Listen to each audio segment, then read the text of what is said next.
phim Anh Chàng Tốt của Lâm Canh Tân và Triệu Lệ Dĩnh nhận được nhiều lời khen ngợi chỉ sau 4 tập lên sóng. Kể từ đầu năm 2024, những tác phẩm xuất sắc trong làng điện ảnh, truyền hình trong nước tiếp tục xuất hiện. Sau bộ phim chiến tranh kinh doanh Flower do Hồ Ca và Mã Y Lợi đóng chính, bộ phim cổ trang Nam To Not do Bai Jinger Tinh và Đinh Yong Dai đóng chính cũng theo sát. Theo sát là bộ phim gia đình Little Day do Chen đóng chính. Xiao và Tong Yao xuất hiện trên màn hình. Bộ phim cổ trang Flower Order chắc chắn là tác phẩm thu hút nhiều sự chú ý trong thời gian gần đây, thậm chí có thể nói là một kiệt tác nổi tiếng đến không ngờ. Trước khi lên sóng, tác phẩm này không thu hút được nhiều sự chú ý, độ nổi tiếng của nam nữ chính tương đối hạn chế. Tuy nhiên, kể từ khi bộ phim được ra mắt chính thức, nó đã thành công thu hút sự chú ý của đông đảo khán giả và giành được danh tiếng cũng như sự chú ý cao nhờ cốt truyện về sự tái sinh thay đổi khuôn mặt của nữ chính và cốt truyện căng thẳng về cô dâu rơi từ trên cao xuống.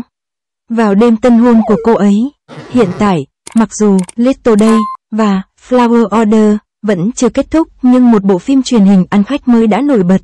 Đó là Phượng Hoàng Du Hành với sự tham gia của Triệu Lệ Dĩnh và Lâm Canh Tân.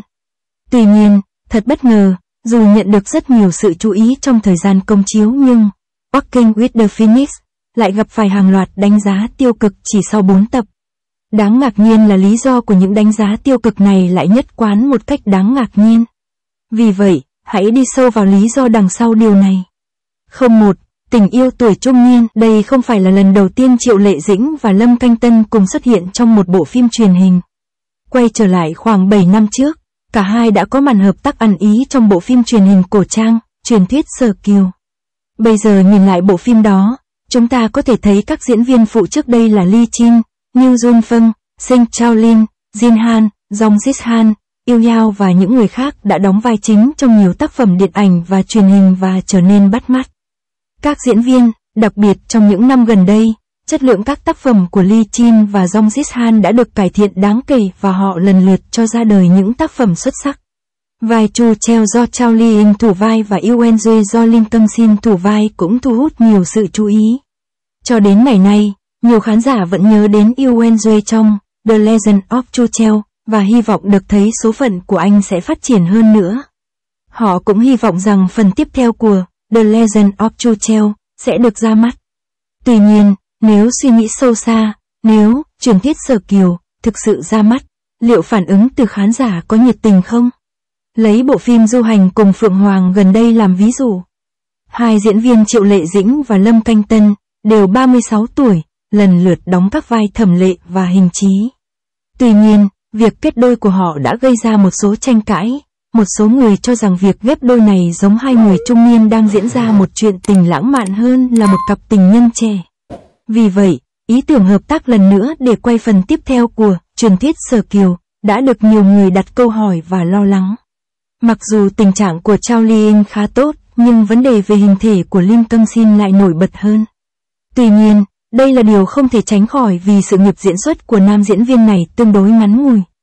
02. Câu chuyện thông thường, tóm tắt chuyện, Đi cùng Phượng Hoàng, cho thấy vở kịch chủ yếu khắc họa câu chuyện về Thẩm Ly, vua nước Bi Cang ở thế giới tâm linh, bị thương và rơi xuống nhân gian sau khi trốn hôn nhân. Để gặp vị thần cổ đại cuối cùng Sinh Chư đang trải qua cuộc sống ở thế giới loài người. Hai nhân vật chính trải qua nhiều cuộc phiêu lưu khác nhau trong 3 cõi và 4 biển, đồng thời cùng nhau dấn thân vào một cuộc hành trình tình yêu thần thoại mới, cùng tồn tại với sức mạnh và trí tuệ, tràn đầy sức sống và huy hoàng. Mặc dù được xem xét trong khuôn khổ tổng thể, câu chuyện chắc chắn có vẻ hoành tráng và hấp dẫn. Tuy nhiên, khi khán giả thực sự bắt đầu theo dõi bộ phim, họ đều cho rằng diễn biến cốt truyện quá chậm. Cốt truyện lẽ ra có thể kể trong 20 phút thực ra đã được kéo dài thành 2 tập. Ngoài ra, góc độ chủ đề của vở kịch quả thực không thể tả xiết. Hai nhân vật chính đã sống lâu năm và trải qua vô số thăng trầm nhưng họ vẫn vướng vào việc có nên bước vào cung điện hôn nhân và có nên dấn thân vào cuộc sống hay không.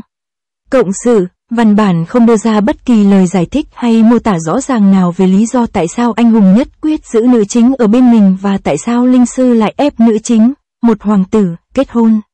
Nếu biên kịch cố gắng dựa vào hai sự hồi hộp này để thu hút khán giả tiếp tục xem thì thực chất cách làm như vậy giống như cố tình tạo ra bầu không khí hồi hộp hơn là thực sự thu hút sự quan tâm của khán giả một cách hiệu quả.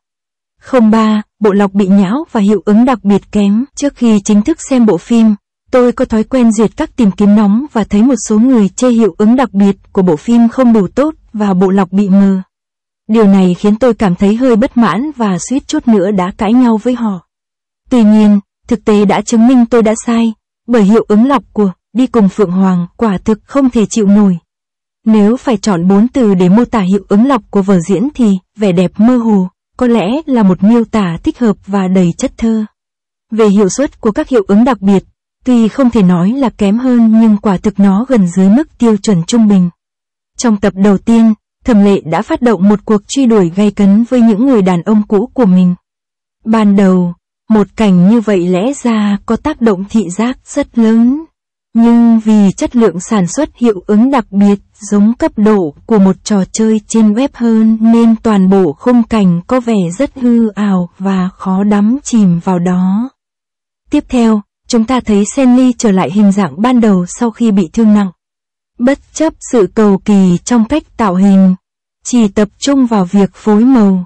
Hình ảnh này giống một con chim bình thường hơn là một con phượng hoàng, thiếu đi vẻ huy hoàng và độc đáo mà một con phượng hoàng lẽ ra phải có.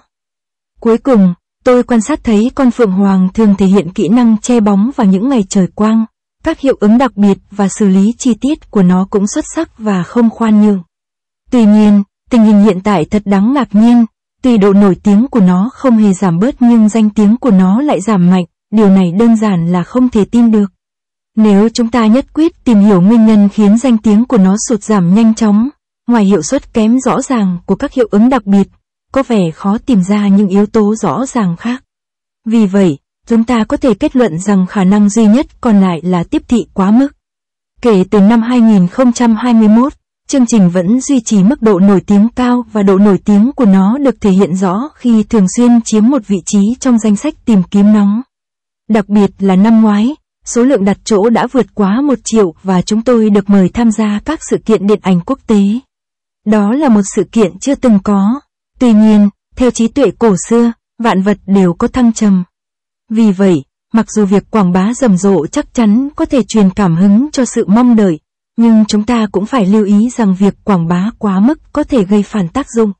Mặc dù việc tạo ra cảm giác mong đợi cao cho khán giả có thể rất thú vị, nhưng những kỳ vọng quá mức thường dẫn đến tình huống xấu hổ là kỳ vọng càng cao thì thất vọng càng sâu. Nội dung trên cho thấy Đi cùng Phượng Hoàng đã gặp phải làn sóng đánh giá tiêu cực chỉ sau 4 tập lên sóng. Những lý do khiến khán giả không hài lòng được đưa ra giống nhau đến bất ngờ. Nếu bạn đồng ý với quan điểm của tôi, bạn có thể cho tôi một like, tôi sẽ rất biết ơn.